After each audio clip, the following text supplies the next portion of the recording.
Hello everybody, my name is Reach. Let me introduce you about the power today.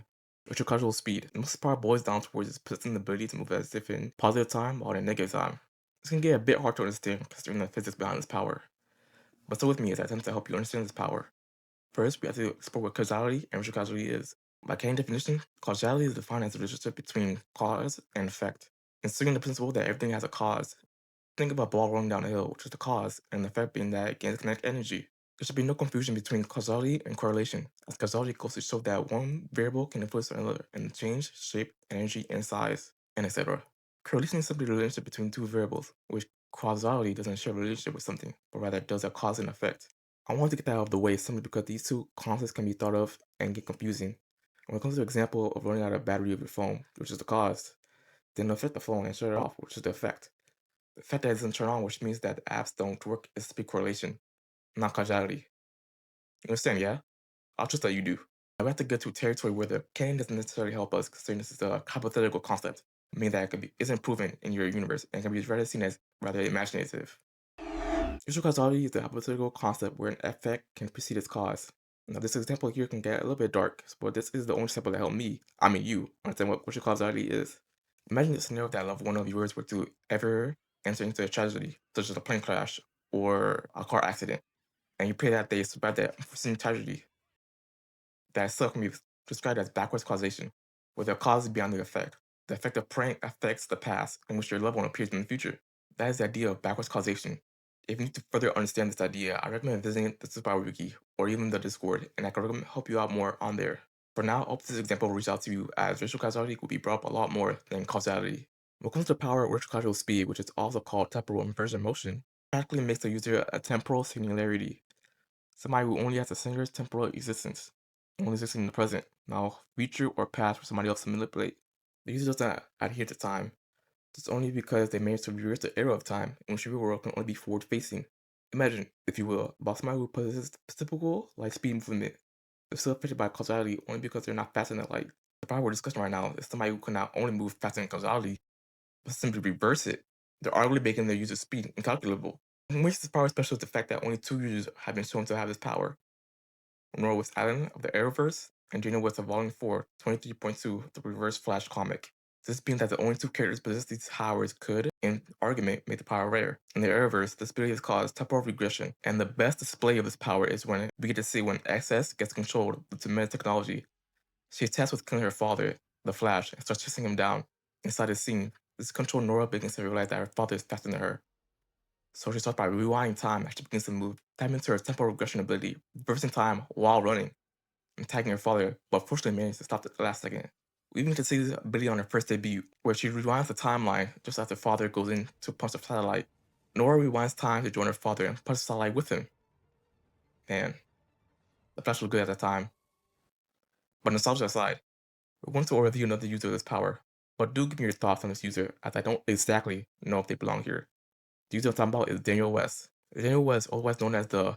Wait, that's it? Well, this is design school. Daniel West, otherwise known as the Reverse Flash. Yeah, they could have named it something better.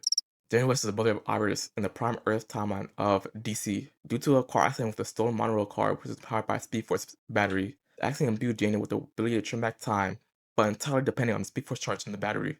With this ability, it is implied that he can practically focus its power onto other entities and use it to simply turn back their own time, which inherently doesn't align exactly with the description of the power. However, my knowledge on Daniel West is limited, so if I am somebody who has a better comic experience, has a better answer, then by all means comment if you think that this is a user or not. Personally, I'm on the fence if he is, but my opinion can always be changed.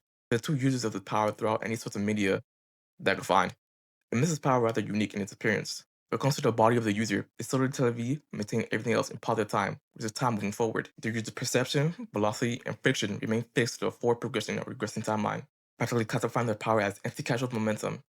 The movement is simply the only thing that's introducing anti-causality, and like any other speedster, this power comes with protection against the rigorous effects of speed. Now, the page could certainly use a cleanup, considering I don't think that some of the applications on here make sense.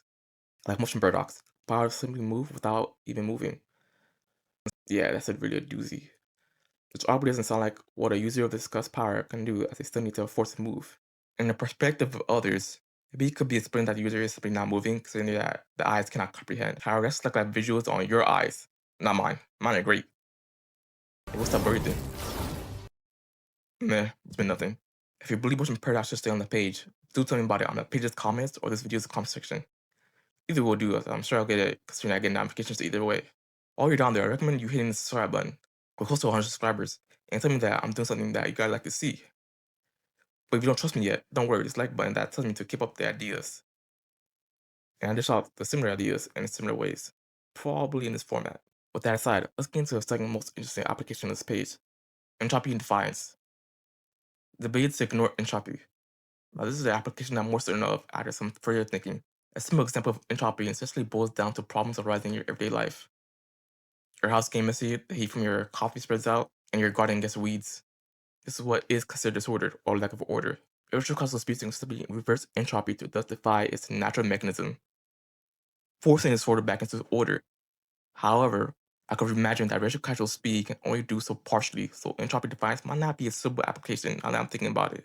However, I will leave that to discussion and give you guys something to write down in the comments below about if entropy defiance should stay or should get replaced by entropy reversal. The third and last application of power, as of currently, these are all as of currently. Things can be subject to change in the future. Last application of power is bootstrap paradox existence. The state of existing a bootstrap paradox, which they, the user, are the effect of their own cause. This can be only granting your younger self powers, or being the cause of your own birth, as you be the effect to your own birth, which is the cause. Yeah, that's a mouthful. Another example of this is shown in Supernatural, where Dean gives his dad car advice, which is the same car used in the future. The car existing in the future is only because of Dean telling his father about the car in the past. That is the essence of bootstrap paradox existence. Yeah, it can get kind of weird. Now, here's the thing about this trait. I don't exactly know if it should belong underneath the applications of retrocasual speed, since the power inherently as a manager existence to be tied to yourself. Retrocasual speed doesn't need a closed loop, but it can create a closed loop if users were to go far enough and manage to do something about their own cause. However, I can see that argument being rather mundane, so let that up to you. And with that, we reach the end of the video. The power to move as if in positive time or negative time, retrocasual speed. Thank you, Crystal Storm 51, for giving me that video idea and let me air the page on the idea as well. I hope to review more of their Fanon works, along with others that people suggest or come across by. The discussion with Crystal Storm 51 was amazing, especially by touching on surface level physics, and it's what inspired me to do this video.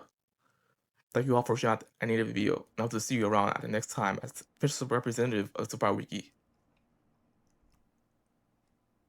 This video is ass.